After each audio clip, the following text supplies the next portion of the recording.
Hey, good evening. This is Marshall. I was doing a video a minute ago. I had to stop. Got interrupted by a frog in the shower. If anybody wants to come visit us in Costa Rica, come on down here. Lots of fun. I don't know how the frog got in the house. I don't know.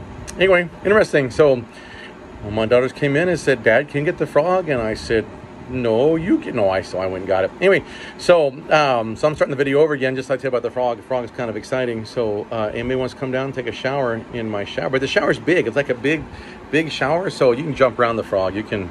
Just kidding. Anyway, we're having fun down here. All the kids are awesome. We're having a great time. But I want to encourage you something. I was doing a Bible study with the family, and we're going through First Kings, going to Second Kings, talking about Elijah and Elisha, and this greatness Second Kings, where the end of Elijah is ending. And I love the story about Elijah and Elisha, two of my most favorite prophets in the Old Testament. Elijah is my most favorite prophet in the Old Testament. Just I love how he lived his life, Elisha. But Joseph is very cool, his story. But at the end of 2 Kings chapter 1, it talks about how Ahab died, and then his son Ahaziah had messed up, made a mistake, and then Ahaziah died. And it's interesting that his son Jehoram served or became king in the second year of Jehoram, Jehoshaphat's son. So Jehoshaphat had a son, Jehoram, who was probably named after Ahab's son, because Jehoram's Ahab's son, because Ahaziah didn't have kids, so his brother took over his spot as king because Ahaziah died, and so the brother became king. If you're following me, it makes sense. If not, go read it. But anyway, and so Ahab's son was named Jehoram, and Joseph had a son by the same name. So to me, it seems like, and it would make sense, because Joseph had married one of Ahab's daughters, he named his son after the son's uncle. Are you following me? It makes sense.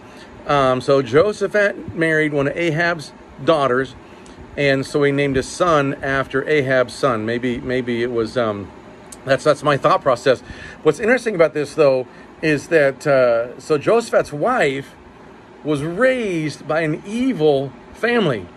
Ahab didn't love God. He wanted to hurt people. Wanted to hurt anybody that followed God. He was full of junk. And his wife Jezebel was horrible. If you know the story of Jezebel and you've heard the Jezebel spirit, all that kind of stuff, it's horrible. So here is Joseph's wife raised by a horrendous family. But you never see Jehoshaphat following in the steps of his in-laws. You never see this. He came and helped him one time. 1 Kings 22 came and helped him. That was a whole other story. He shouldn't have done that, but whatever. We all make mistakes. But it's interesting to me that Jehoshaphat did not allow, or whether he didn't allow it or not, but his wife did not control him, didn't tell him how he should live, or whatever it is. So it's interesting to me that two things are very important here. That Joseph's wife did not follow in the footsteps of her mom and dad. She changed. I don't know why she changed. Maybe Joseph changed her. God changed, of course, but I don't know if she changed because she married Joseph, or was she changed before them? Maybe she saw the error of his parents' ways and didn't walk in the ways of Ahab and Jezebel. I don't know. But it's very interesting to me that she was not the controlling woman. We all know women are amazing, and women always speak a good woman will speak her thoughts. She should speak her thoughts. She's a helpmate. She's not a slave. She should speak her thoughts. She'd tell you what she's thinking. She should help you pray, walk you through stuff. That's a good wife does that kind of thing. You don't want a subservient wife. I don't know. Ask my wife how to say it. But anyway, you don't want a wife that's like a slave to you. You want a wife that loves you, supports you, that walks with you, not below you, not above you. And so Joseph's wife was not like Jezebel. Didn't try and rule him. Didn't try and tell him what to do. And she didn't allow her parents to dictate her future. You do not have to allow what your parents are like to dictate your future. So that's number one. And number two lesson learned today is no one have to do that. And number two, that Jehoshaphat didn't follow in steps and didn't let that affect him either. He lived his own life. He didn't look at his parents' life or his in-laws' life and say, I have to live like them, I have to be like them, I have to please them. He didn't please them at all. If you notice that one time he went there to hang out with them in 1 Kings 22, he said, isn't there a prophet of God we can ask? He even stood up to his in-laws. So let me encourage you. I'm not telling you to stand up to in-laws. Don't get me in trouble. But I want to encourage you that you don't have to let your how you were raised dictate you. And you have to live your life yourself. Those two things. So don't blame anybody else. Don't blame your spouse. Don't blame your kids. Don't blame your in-laws. Don't blame anybody else. You live your life. You trust God. You love God. You serve God. Love God. And God will bless your life. Go after God and let Him bless your life because He loves you so much. He wants to bless you more than you can imagine. And so I'll encourage you with this.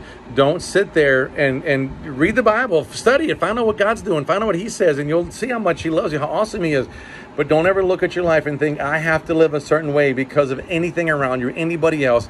You get a hold of God. You love God. You serve God. And watch God start talking to you. Watch God start moving in life. He loves you. He wants to bless you. He has so much He wants to give you. Trust Him, serve Him, follow Him, and He'll do so much in your life. Love you guys.